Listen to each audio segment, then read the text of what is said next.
Hello everyone, welcome back to my channel. ಎಲ್ಲ ಹೇಗಿದ್ದೀರಾ, ಚೆನ್ನಾಗಿದ್ದೀರಾ ಅಂತ ಭಾವಿಸ್ತಾ ನಾನು ವೀಡಿಯೋನ ಸ್ಟಾರ್ಟ್ ಮಾಡ್ತಾಯಿದ್ದೀನಿ. ಲಾಸ್ಟ್ ವೀಡಿಯೋದಲ್ಲಿ ನನ್ನ ಮಗನ ಸ್ಕೂಲ್ ಡೇದು ವೀಡಿಯೋ ಹಾಕಿದ್ದೆ.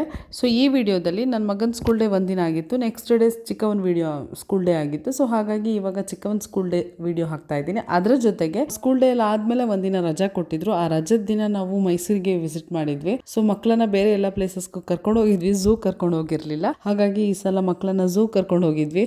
ನಿಮ್ಮ ಥರನೇ ಇದೆ ಅಲ್ಲಿ ಪ್ರಾಣಿಗಳು ಅಂತ ತೋರ್ಸಕ್ಕೆ ಅಂತ ಹೇಳಿ ಆ ವಿಡಿಯೋನು ಈ ವಿಡಿಯೋ ಜೊತೆಗೆ ಜಾಯಿನ್ ಮಾಡಿದ್ದೀನಿ. ಮತ್ತು ಸ್ಕೂಲ್ ಡೇಗೆ ಸಮೃದ್ಧಿ ಸ್ಕೂಲ್ ಡೇ ಬೆಳಗ್ಗೆ ಮಾರ್ನಿಂಗ್ ಸೆಷನಲ್ಲಿ ಆಯಿತು. ಸುಮಿತಿದ್ದು ನೈಟ್ ಸೆಷನ್ ಹೇಗಾಗಿತ್ತು, ಅವ್ರು ದೊಡ್ಡ ಮಕ್ಕಳು ಅಂತ ಹೇಳಿ ಸಮೃದ್ಧಿದು ಮಾರ್ನಿಂಗ್ ಸೆಷನಲ್ಲಿ ಮಾಡಿದರು. ಯಾಕಂದರೆ ಮಕ್ಕಳು ಸ್ವಲ್ಪ ನಿದ್ದೆ ಮಾಡೋದು ಅಥವಾ ಮಕ್ಕಳಿಗೆ ಅಷ್ಟು ಟೈಮ್ ಪೇಷನ್ಸ್ ಇರೋದಿಲ್ಲ, ಆಟ ನಿದ್ದೆ ಎಲ್ಲ ಇರುತ್ತೆ ಅಂತ ಹೇಳಿ ಸೊ ಮಾರ್ನಿಂಗೇ ಮಾಡಿದರು. ಎಲ್ಲ ಮಕ್ಕಳು ಅದೆಷ್ಟು ಚೆನ್ನಾಗಿ ಮುದ್ದಾಗಿ ಮಾಡ್ತಿದ್ರು. ಮಾತ್ರ ಮ್ಯಾಮ್ ಹೇಳ್ಕೊಟ್ಟಂಗೆ, ಟೀಚರ್ಸ್ ಹೇಳ್ಕೊಟ್ಟಂಗೆ ಎಲ್ಲ ಮಾಡ್ತಿರ್ಲಿಲ್ಲ. ಒಬ್ಬರದ್ದು ಒಂದು ದಿಕ್ಕಾದರೆ ಇನ್ನೊಬ್ರದ್ದು ಇನ್ನೊಂದು ದಿಕ್ಕಾಗಿತ್ತು ಡ್ಯಾನ್ಸ್.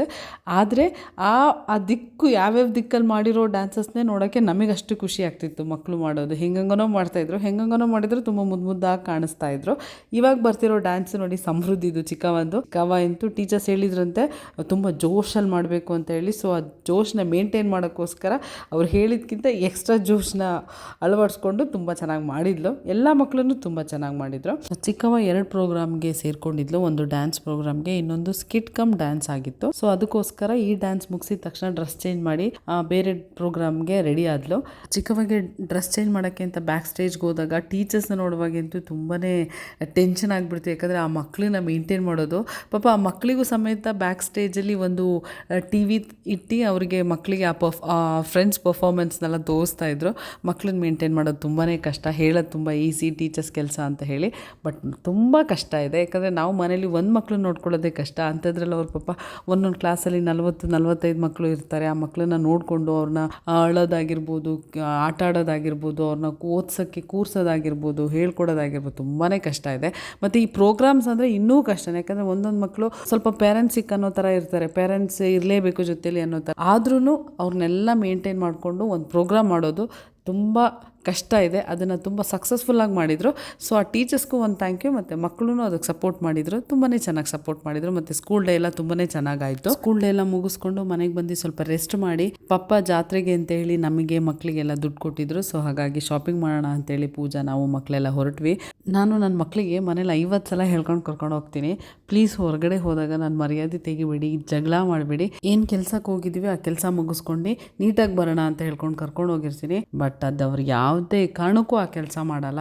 ಏನೋ ಒಂದಲ್ಲ ಒಂದು ರೀಸನ್ಗೆ ಇಬ್ಬರು ಸರಿಯಾಗಿ ಜಗಳ ಮಾಡೇ ಮಾಡ್ತಾರೆ. ಪರವಾಗಿಲ್ಲ, ಅದಕ್ಕೆ ಅಡ್ಜಸ್ಟ್ ಆಗ್ಬಿಡ್ತೀನಿ ನಾನೇನೆ. ಸೊ ಮಕ್ಕಳಿಗೆ ಜಾತ್ರೆಗೆ ಅಂತೇಳಿ ಹುಡುಗಿಯರಿಗೆ ಇಬ್ರಿಗೂ ಒಂದೇ ಥರ ಬಟ್ಟೆ ತೊಗೊಂಡ್ವಿ. ಮಲ್ಲುಗೂ, ಮನನಿಗೂ ಮತ್ತು ನಮ್ಮ ಸ್ಯಾಮ್ಗೂ. ಇನ್ನು ಮನನಿಗೆ ಬರ್ಡೇನೂ ಹತ್ರ ಬರ್ತಾ ಇರೋದ್ರಿಂದ ಸೊ ಬರ್ಡೇಗೂ ಬಟ್ಟೆ ಸೆಲೆಕ್ಟ್ ಮಾಡ್ತಾ ಇದ್ಲು. ಅವಳಿಗೆ ಎಲ್ಲೂ ಕಂಫರ್ಟ್ ಆಗಲಿಲ್ಲ, ಖುಷಿ ಆಗಲಿಲ್ಲ ಪೂಜೆಗೆ. ಈಗ ಅಲ್ಪ ಸ್ವಲ್ಪ ಶಾಪಿಂಗ್ ಎಲ್ಲ ಮುಗಿಸ್ಕೊಂಡು ಮನೆಗೆ ಬಂದ್ವಿ. ನೆಕ್ಸ್ಟ್ ಡೇ ಆಗುವಾಗ ಪೂಜಾ ಅವರು ಊರಿಗೆ ಹೊರಟರು. ನಾವು ಮೈಸೂರು ಹೋಗೋಣ, ಝೂ ಕರ್ಕೊಂಡು ಹೋಗ್ತೀವಿ ಅಂತ ಹೇಳಿದ್ವಲ್ಲ. ಸೊ ಹಾಗಾಗಿ ಝೂಗೆ ಹೊರಟ್ವಿ. ಈಗೇನು ಪಾಪು ನೀವು ಕ್ಯಾಪ್ ಹಾಕಿರೋದನ್ನ ನೋಡ್ತಾ ಇದ್ದೀರಾ, ಅದು ನನ್ನ ಮಗ ಹುಟ್ಟದಾಗ ತಗೊಂಡಿದ್ದು. ಆಲ್ಮೋಸ್ಟ್ ಅದಕ್ಕೆ 12 ಇಯರ್ಸ್ ಆಗಿದೆ. ಈಗಲೂ ಅದನ್ನ ನಮ್ಮ ಚಿಕ್ಕ ಪಾಪಣಿ ಹಾಕೋತಾ ಇದ್ದಾನೆ. ಬೆಳಗ್ಗೆ ಒಂದು 6:30ಗೆಲ್ಲ ನಾವು ಮೈಸೂರು ಹೊರಟ್ವಿ.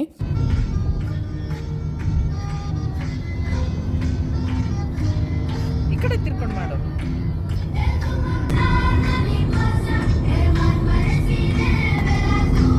ತಿಂಡಿ ಟೈಮ್ ಆಗಿರೋದ್ರಿಂದ ತಿಂಡಿ ತಿನ್ನೋಣ ಅಂತ ಬಂದ್ವಿ. ಯೂಶ್ವಲಿ ಸುದಿ ಮೈಸೂರಿಗೆ ಹೋಗುವಾಗ ಯಾವಾಗಲೂ ನಮಗೆ ಇದೇ ಹೋಟೆಲಲ್ಲಿ ತಿಂಡಿ ತಿನ್ಸೇ ಕರ್ಕೊಂಡು ಹೋಗೋದು. ಇಲ್ಲೇ ಯಾಕೆ ತಿಂಡಿ ತಿನ್ನೋದು ಅಂದರೆ ತಿಂಡಿ ಅಂತೂ ತುಂಬ ಟೇಸ್ಟಿಯಾಗಿರುತ್ತೆ. ದೋಸೆ ಅಂತೂ ಸಕ್ಕತ್ತಾಗಿರುತ್ತೆ, ತಿಂತಾ ಇದ್ರೆ ಇನ್ನೂ ತಿನ್ನಬೇಕು ಅಂತ ಅನಿಸುತ್ತೆ. ಹಾಗಾಗಿ ಇಲ್ಲಿ ಟೇಸ್ಟ್ ತುಂಬ ಚೆನ್ನಾಗಿರೋದ್ರಿಂದ ಇದೇ ಹೋಟೆಲಿಗೆ ಕರ್ಕೊಂಡು ಬರ್ತಾರೆ. ನೀವು ಯಾರಾದರೂ ಮೈಸೂರಿಗೆ ಹೋಗಬೇಕಾದ್ರೆ KR ನಗರದಲ್ಲಿ ಇರೋದು ಈ ಹೋಟೆಲ್. ಸೊ ನೀವು ಒಂದ್ಸಲ ಟೇಸ್ಟ್ ಮಾಡಿ, ತುಂಬಾ ಚೆನ್ನಾಗಿರುತ್ತೆ. ಆ್ಯಸ್ ಯೂಶಲ್ ನಾವು ದೋಸೆ, ಇಡ್ಲಿ, ವಡೆ ಎಲ್ಲ ತಗೊಂಡ್ವಿ. ತುಂಬಾನೇ ಚೆನ್ನಾಗಿತ್ತು. ಚಿಕ್ಕವ ಯಾವಾಗಲೂ ಹೋಟೆಲ್ಗೆ ಹೋದ್ರೆ ಇಡ್ಲಿನೇ ಕೇಳೋದು. ಇಡ್ಲಿ ಬಿಟ್ರೆ ಪೂರಿ ಕೇಳ್ತಾಳೆ. ಇನ್ನು ಪೂರಿ ಟ್ರಾವೆಲಿಂಗ್ ಆಗಿರೋದ್ರಿಂದ ಪೂರಿ ಬೇಡ ಮಗಳೇ, ಇಡ್ಲಿನೇ ತಗೋ ಅಂತ ಅಂದ್ವಿ. ಸೊ ಹಾಗಾಗಿ ಅವಳು ಮಾತ್ರ ಇಡ್ಲಿ ತಗೊಂಡು, ನಾವೆಲ್ಲ ದೋಸೆ ತಗೊಂಡು ಅದ್ರ ಜೊತೆಗೆ ವಡೆ ಎಲ್ಲ ತಗೊಂಡು. ನಮ್ಮ ಮನೇಲಿ ಮಕ್ಕಳೇ ಆಗಿರ್ಬೋದು, ಹಸ್ಬೆಂಡೇ ಆಗಿರ್ಬೋದು, ತಿಂಡಿ ವಿಷಯದಲ್ಲಿ ಮಾತ್ರ, ತಿಂಡಿ ಊಟ ವಿಷಯದಲ್ಲಿ ಮಾತ್ರ ತುಂಬಾನೇ ಟೇಸ್ಟ್ ಇರಬೇಕು ಅಂತ ಎಕ್ಸ್ಪೆಕ್ಟ್ ಮಾಡ್ತಾರೆ.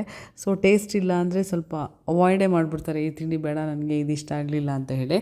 ಆದರೆ ನಮ್ಮ ಅತ್ತೆ ಮಾತ್ರ ನಾನು ಮೊಸರನ್ನ ಕೊಟ್ಟರು ತಿಂತಾರೆ, ಅಥವಾ ಫ್ರೆಶ್ ಆಗಿ ಸಾಂಬಾರು ಮಾಡಿ, ಅಥವಾ ಸ್ವಲ್ಪ ಅತ್ತೆ ಇದು ಹಿಂದಿನ ದಿನದ ಸಾಂಬಾರು ಅಂತ ಹೇಳಿದ್ರು ತಿಂತಾರೆ, ಅಡ್ಜಸ್ಟ್ ಮಾಡ್ಕೊತಾರೆ. ಮಕ್ಕಳು ಹಸ್ಬೆಂಡ್ ಮಾತ್ರ ಇಲ್ಲ, ಸ್ವಲ್ಪ ಟೇಸ್ಟಿಯಾಗಿರಬೇಕು ಅಂತ ಪ್ರಿಫರ್ ಮಾಡ್ತಾರೆ. ತಿಂಡಿ ಎಲ್ಲ ತಿನ್ಕೊಂಡು ಕಾಫಿ ಟೀ ಎಲ್ಲ ಕೂಡ್ಕೊಂಡು ಮತ್ತು ನಾವು ಅಲ್ಲಿಂದ ಹೊರಟ್ವಿ. ಇವತ್ತು ಹೋಗಿದ್ದು ಬಂದು ನಾವು ಸುದಿ ಫ್ರೆಂಡ್ ಇಂದ ಕಾರ್ ತಗೊಂಡಿದ್ರು, ಯಾಕಂದರೆ ಮಾವ ಸ್ವಲ್ಪ ಊರಿಗೆ ಹೋಗಬೇಕು ಅಂತ ಹೇಳಿ ಕಾರ್ ತಗೊಂಡೋಗಿರೋದ್ರಿಂದ ನಾವು ಸುದಿ ಅವ್ರ ಫ್ರೆಂಡ್ ಕಾರಲ್ಲಿ ಹೋದ್ವಿ. ವೆದರ್ ಅಂತೂ ತುಂಬಾನೇ ಹಾಟ್ ಆಗಿತ್ತು, ಸೆಕೆ ಅಂತೂ ಜಾಸ್ತಿನೇ ಇತ್ತು. ಮಕ್ಳಿಗೋಸ್ಕರ ಹೋಗಲೇಬೇಕಾಯ್ತು, ಅವ್ರ ಪಾಪ ಕೇಳಿದ್ರಲ್ಲ ಅಂತ ಹೇಳಿ ಹೋದ್ವಿ. ಮಕ್ಳಿಗೇನು ಸೆಕೆ ಅದೆಲ್ಲ ಏನು ಡಿಫ್ರೆನ್ಸ್ ಅಷ್ಟು ಗೊತ್ತಾಗೋದಿಲ್ಲ. ಹೊರಟ್ವಿ, ಅಲ್ಲಿಂದ ಝೂಗೆ ಹೊರಡೋದು ಅಂತೇಳಿ ಅಲ್ಲಿಂದ ಝೂಗೆ ಹೊರಟ್ವಿ. ನಾವು ಹಸ್ಬೆಂಡ್ ಸುಮಿತ್ ಎಲ್ಲ ಝೂನ ಆಲ್ರೆಡಿ ಸುಮಾರು ಸಲ ನೋಡಿದ್ವಿ. ಚಿಕ್ಕವ ಒಬ್ಳು ನೋಡಿರಲಿಲ್ಲ, ಬಟ್ ಚಿಕ್ಕವ ಪ್ರೆಗ್ನೆಂಟಲ್ಲಿ ಇದ್ದಾಗ ನನಗೊಂದು 7 months ಇರುವಾಗ ಝೂಗೆ ಹೋಗಿದ್ವಿ. ಬಟ್ ಚಿಕ್ಕವ ಇನ್ನೂ ಅವಾಗ ಹೊಟ್ಟೆಲಿ ಇದ್ಲಲ್ವಾ, ಸೊ ಹಾಗಾಗಿ ಅವಳೊಬ್ಳು ಬಿಟ್ಟು ನಾವು 3 ಜನನ ಝೂ ಎಲ್ಲ ನೋಡಿದ್ವಿ. ಬಟ್ ಅವಾಗ ನೋಡಿದ್ದಕ್ಕೂ ಮತ್ತು ನಾವೆಲ್ಲ ಇವಾಗ ಹೋಗ್ತಾ ಇರೋದಕ್ಕೂ ಲಾಟ್ ಆಫ್ ಡಿಫ್ರೆನ್ಸ್ ಇತ್ತು. ಸ್ವಲ್ಪ ಎಂಟ್ರೆನ್ಸ್ ಎಲ್ಲ ಸ್ವಲ್ಪ ನಮಗೆ ಚೇಂಜಸ್ ಅನ್ನಿಸ್ತು. ಮುಂಚೆ ಈ ಥರ ಎಲ್ಲ ಎಂಟ್ರೆನ್ಸ್ ಇರಲಿಲ್ಲ. ಕೆಲವೊಂದು ಸ್ಕೂಲ್ಗಳಿಂದ ಸ್ಕೂಲ್ ಮಕ್ಕಳನ್ನ ಕರ್ಕೊಂಡು ಬಂದಿದ್ರು ಝೂಗೆ, ಮತ್ತು ಐ ಥಿಂಕ್ ಮೈಸೂರಿಗೆಲ್ಲ ಕರ್ಕೊಂಡು ಬಂದಿದ್ರು ಅನ್ಸುತ್ತೆ. ಸೊ ಆ ಮಕ್ಕಳಿಗೆಲ್ಲ ನನ್ನ ಮಗಳು ಹಾಯ್ ಎಲ್ಲ ಮಾಡ್ಕೊಂಡು ಬಾಯ್ ಎಲ್ಲ ಮಾಡ್ಕೊಂಡು ಝೂ ಒಳಗಡೆ ಎಂಟ್ರ್ ಆದ್ವಿ. ಸುದಿ ಮುಂಚೆನೇ ಹೇಳಿದ್ರು ಸುಮಾರು ದೂರ ನಡಿಬೇಕು, ಹತ್ತತ್ರ 3.25 ಕಿಲೋಮೀಟರ್ ನಡಿಬೇಕು ಅಂತ ಹೇಳಿ. ಮಕ್ಕಳಿಗೆ ಅದು ಗೊತ್ತಿಲ್ವಲ್ಲ, ಫುಲ್ ಜೋಶಲ್ಲಿ ಫುಲ್ ನಾವು ನಡಿತೀವಿಯಪ್ಪ ಅಂತ ಹೇಳಿ ಏನು ಸ್ಟಾರ್ಟಿಂಗ್ ಒಂದು ಸ್ವಲ್ಪ ಹೊತ್ತು ನಡೆದ್ರು. ಆಮೇಲೆ ನನ್ನ ಮಗ ಏನಿಲ್ಲ ತೊಂದರೆ ಇಲ್ಲ, ಅವ್ನು ನಡೀತಾನೆ. ಮಗಳು ಮಾತ್ರ ಅಮ್ಮ ನನಗೆ ಸುಸ್ತು ಆಗ್ತಾ ಇಲ್ಲ, ವಾಪಸ್ ಹೋಗೋಣ ಅಂತೇಳಿ ಆಟ ಮಾಡೋಕ್ಕೆ ಸ್ಟಾರ್ಟ್ ಮಾಡಿದ್ಲು. ಅವು ಝೂಗೆ ಹೋಗಿದ್ದ ಟೈಮ್ ಎಡವಟ್ಟಾಗಿತ್ತು ಅನಿಸುತ್ತೆ, ಯಾಕಂದರೆ ಎಲ್ಲ ಪ್ರಾಣಿಗಳು ತುಂಬ ಪ್ರಶಾಂತವಾಗಿ ನಿದ್ದೆ ಮಾಡ್ತಾ ಇದ್ದು. ಇನ್ನು ನಮಗೆ ಮೇಯ್ನಾಗಿ ಟೈಗರ್, ಲಯನು, ಚೀತಾ, ಲಿಯೋಪಾರ್ಡ್ ಅವೆಲ್ಲ ಏನೇನಿದೆ ಅಂಥದ್ದು ನೋಡಬೇಕಿತ್ತು. ಅದೆಲ್ಲ ದೂರದಲ್ಲಿ ಹೋಗಿ ನಿದ್ದೆ ಮಾಡ್ತಾ ಇದ್ದು ಪ್ರಾಣಿಗಳು. ನಮಗೆ ಸಿಕ್ಕಿದ್ದು ಒಂದೇ ಒಂದು ಗೊರಿಲ್ಲಾ ಒಂದು ಚೆನ್ನಾಗಿ ಸಿಕ್ತು ನೋಡೋಕ್ಕೆ, ನಮ್ಮ ಹತ್ರ ಬಂತು ಮತ್ತು ಸ್ವಲ್ಪ ಆ್ಯಕ್ಟಿಂಗ್ ಎಲ್ಲ ಮಾಡ್ತದ್ದು. ಮಕ್ಳಿಗೆ ಸ್ವಲ್ಪ ಖುಷಿನೂ ಆಯಿತು. ಅಟ್ಲೀಸ್ಟ್ ನಾವು ಬಂದಿದ್ದಕ್ಕೆ ಇದೊಂದೇ ವ್ಯಾಲ್ಯೂ ಕೊಟ್ಟಿದ್ದು ಅಂತ ಹೇಳ್ತಾ ಇದ್ದ ಮಗ. ಬೇರೆ ಪ್ರಾಣಿಗಳೆಲ್ಲ ನಿದ್ದೆ ಮಾಡೋ ಟೈಮ್ ಆಗಿತ್ತು. ನಾವು ಆಲ್ಮೋಸ್ಟ್ ಹೋದಾಗಲೇ 1:32 ಆಗಿಬಿಡ್ತು. ಬೇರೆ ಏನೇನೋ ಕೆಲಸ ಎಲ್ಲ ಮುಗಿಸ್ಕೊಂಡು 1:32 ಆಯಿತು. ಸೊ ಹಾಗಾಗಿ ಎಲ್ಲ ಪ್ರಾಣಿಗಳನ್ನ ತುಂಬ ಆ್ಯಕ್ಟಿವಾಗಿ ನೋಡೋಕ್ಕೆ ಸಿಗಲಿಲ್ಲ. ನಾವು ಚಿಕ್ಕದ್ರಲ್ಲಿದ್ದಾಗ ಝೂನ ನೋಡಿದ್ದಕ್ಕೂ ಇವಾಗ ನೋಡಿದ್ದಕ್ಕೂ ಲಾಟ್ ಆಫ್ ಡಿಫ್ರೆನ್ಸ್ ಅನ್ನಿಸ್ತು. ಪ್ರಾಣಿಗಳು ಸಮೇತ ತುಂಬ ಕಡಿಮೆ ಆಗಿದೆ ಅನಿಸಿತ್ತು ಮುಂಚೆಗೆ ಹೋಲಿಸಿದ್ರೆ. ಮಕ್ಕಳಿಗೂ ನಡೆದು ಇನ್ನೇನು ನಮಗೆ ಆಗೋದೇ ಇಲ್ಲ ಅನ್ನೋ ಟೈಮಿಗೆ ಕರೆಕ್ಟಾಗಿ ನಮಗೆ ಒಂದು ಊಟಕ್ಕೋ ಅಥವಾ ಸ್ನ್ಯಾಕ್ಸಿಗೆ ಅಂತ ಒಂದು ಶಾಪ್ಗಳು ಸಿಕ್ತು. ಅದ್ರ ಮಧ್ಯದಲ್ಲಿ ಸ್ವಲ್ಪ ಶಾಪಿಂಗಿಗೂ ಅಂತ ಹೇಳಿ ಕೆಲವೊಂದು ಸ್ಯಾಂಡಲ್ದು ಥಿಂಗ್ಸ್ ಎಲ್ಲ ಇಟ್ಟಿದ್ರು. ನಾವು ಅಲ್ಲಿಗೆ ವಿಸಿಟ್ ಮಾಡಿದ್ವಿ. ಚೆನ್ನಾಗಿ ಅನ್ನಿಸ್ತು ಮತ್ತು ಸ್ವಲ್ಪ ಎಕ್ಸ್ಪೆನ್ಸಿವ್ ಅನ್ನಿಸ್ತು ನನಗೆ. ವುಡನ್ದು ಗ್ಲಾಸಸ್ ಆಗಿರ್ಬೋದು, ಆ ಡಿಸೈನ್ ಆಫ್ ಗ್ಲಾಸಸ್ ಆಗಿರ್ಬೋದು ತುಂಬಾ ಚೆನ್ನಾಗಿತ್ತು. ಮತ್ತು ಬೇರೆ ಬೇರೆ ಐಟಮ್ಸ್ಗಳು ಸಮೇತ ಚೆನ್ನಾಗಿತ್ತು, ಬಟ್ ತುಂಬ ಕಾಸ್ಟ್ಲಿ ಅನ್ನಿಸ್ತು. ಸೊ ಹಾಗಾಗಿ ಯಾವುದನ್ನು ನಾವು ತೊಗೊಳಕ್ಕೆ ಹೋಗಲಿಲ್ಲ, ಜಸ್ಟ್ ನೋಡಿದ್ವಿ, ಆನಂದಿಸಿದ್ವಿ ಅಷ್ಟೇ. ಆದರೆ ಮಾತ್ರ ಪಕ್ಕದಲ್ಲಿ ಇನ್ನೊಂದು ಶಾಪ್ ಇತ್ತು, ಸ್ಯಾಂಡಲ್ಸ್ದು ಸೋಪ್ ಆಗಿರ್ಬೋದು, ಪರ್ಫ್ಯೂಮ್ಸ್ ಆಗಿರ್ಬೋದು ಎಕ್ಸೆಟ್ರಾ ಹಾಗೆ. ಸೊ ನಾನು ಅದರಲ್ಲಿ ಸ್ಯಾಂಡಲ್ದು ಸೋಪ್ ಒಂದು ನೋಡಿದ್ವಿ, ಅದನ್ನು ತೊಗೊಂಡು ಬಂದ್ವಿ. ಇರಲಿ, ಹೋಗಿದ್ದಕ್ಕಾದ್ರೂ ಏನಾದ್ರು ತರಬೇಕಲ್ಲ ಅಂತ ಹೇಳಿ ಆ ಸ್ಯಾಂಡಲ್ ಸೋಪ್ನ ತೊಗೊಂಡು ಬಂದೆ. ನನಗೆ ಬುದ್ಧಿ ಬಂದಾಗಿದ್ದಲ್ಲೂ ನಮ್ಮಮ್ಮ ಮೈಸೂರ್ ಸ್ಯಾಂಡ್ ಸೋಪೇ ಯೂಸ್ ಮಾಡ್ತಿದ್ದು. ಇವತ್ತಿನವರೆಗೂ ಮೈಸೂರ್ ಸ್ಯಾಂಡ್ ಸೋಪನ್ನೇ ಯೂಸ್ ಮಾಡ್ತಾ ಇರೋದು. ಎಷ್ಟೋ ಸೋಪ್ಗಳು ಬಂದಿರ್ಬೋದು, ಹೋಗಿರ್ಬೋದು. ಸೊ ಅಮ್ಮ ಮಾತ್ರ ಇನ್ನು ಅದಕ್ಕೆ ಸ್ಟಿಕ್ ಆನ್ ಆಗಿಬಿಟ್ಟಿದ್ದಾರೆ. ಅವ್ರಿಗೆ ಅದು ತುಂಬ ಅಡ್ಜಸ್ಟ್ ಆಗಿದೆ ಅನಿಸುತ್ತೆ ಮೇ ಬಿ. ಚಿಕ್ಕದಾಗಿ ವಿಂಡೋ ಶಾಪಿಂಗ್ ಮುಗಿಸಿ ಏನಾದರೂ ತಿನ್ನೋಣ, ಸ್ನ್ಯಾಕ್ಸ್ ಏನಾದರೂ ಅಂತ ಹೇಳಿ ಬಂದ್ವಿ. ನನಗೆ ಬಿಸಿಬೇಳೆ ಬಾತ್ ಯೂಶಲಿ ಇಷ್ಟ, ಸೊ ಹಾಗೆ ಬಿಸಿಬೇಳೆ ಬಾತು, ಮಕ್ಕಳು ಏನೇನೋ chats, sweets, baby corn, popcorn ಈಗೇನೇನೋ ತೊಗೊಂಡ್ರು. ಆಮೇಲೆ ಲಾಸ್ಟಿಗೆ ನನ್ನ ಮಗಳು ಅದು ಬಾಂಬೆ ಮಿಠಾಯಿ, ಅದಕ್ಕೆ ಇನ್ನೇನೋ ಒಂದು ಅಂತಾರೆ, ಅದು ನನಗೆ ಗೊತ್ತಾಗ್ತಿಲ್ಲ. ಸೊ ಅದನ್ನು ತೊಗೊಂಡ್ಲು ಅವಳು, ಯಾಕಂದರೆ ತುಂಬ ಸುಸ್ತಾಗಿತ್ತಲ್ಲ ನಡೆದು. ಹಾಗಾಗಿ ಸ್ವಲ್ಪ ಸ್ನ್ಯಾಕ್ಸಿಗೆ ಅಂತ ಬ್ರೇಕ್ ಕೊಟ್ವಿ. ಸ್ನ್ಯಾಕ್ಸ್ ಎಲ್ಲ ತಿನ್ಕೊಂಡು ಎಗೇನ್ ನಾವು ಮತ್ತೆ ಪ್ರಾಣಿಗಳನ್ನ ನೋಡೋಕ್ಕೆ ಹೊರಟ್ವಿ.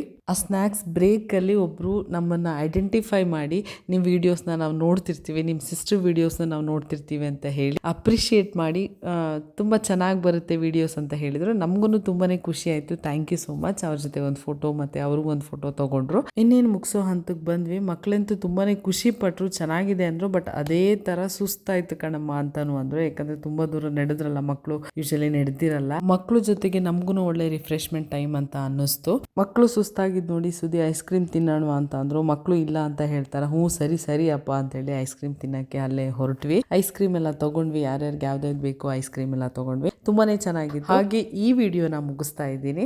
ನಮ್ಮ ಮೈಸೂರು ಝೂ ಎಕ್ಸ್ಪೀರಿಯನ್ಸ್ನ ನಿಮ್ಮ ಹತ್ರ ಶೇರ್ ಮಾಡ್ಕೊಂಡಿದ್ದೀನಿ. ನಿಮಗೆ ಹೇಗೆ ಅನ್ನಿಸ್ತು ಅಂತ ಕಮೆಂಟ್ ಬಾಕ್ಸಲ್ಲಿ ತಿಳಿಸಿ. ನನಗಂತೂ ನನ್ನ ಮಕ್ಕಳ ಜೊತೆ ಇದ್ದರೆ ನಾನು ಝೂ ಅಲ್ಲೇ ಇದ್ದೀನೇನೋ ಅನಿಸ್ಬಿಡುತ್ತೆ. ಆ ಝೂಗೆ ಹೋಗೋ ನೆಸೆಸಿಟಿನೇ ಇಲ್ವೇನೋ ಅನಿಸ್ಬಿಡುತ್ತೆ. ನೆಕ್ಸ್ಟ್ ವಿಡಿಯೋದಲ್ಲಿ ನೆಕ್ಸ್ಟ್ ಕಾನ್ಸೆಪ್ಟ್ ಜೊತೆ ಸಿಗ್ತೀನಿ. ಅಲ್ಲಿ ತನಕ ಯಾರೆಲ್ಲ ನನ್ನ ಚಾನಲ್ನ ಸಬ್ಸ್ಕ್ರೈಬ್ ಮಾಡ್ಕೊಂಡಿಲ್ಲ, ಪ್ಲೀಸ್ ಸಬ್ಸ್ಕ್ರೈಬ್ ಮಾಡ್ಕೊಳ್ಳಿ, ಶೇರ್ ಮಾಡ್ಕೊಳ್ಳಿ, ಹೀಗೆ ಸಪೋರ್ಟ್ ಮಾಡ್ತಾ ಇರಿ ಅಂತ ಹೇಳ್ತಾ ಈ ವಿಡಿಯೋನ ಇಲ್ಲಿಗೆ ಮುಗಿಸ್ತಾ ಇದ್ದೀನಿ. Thank you so much.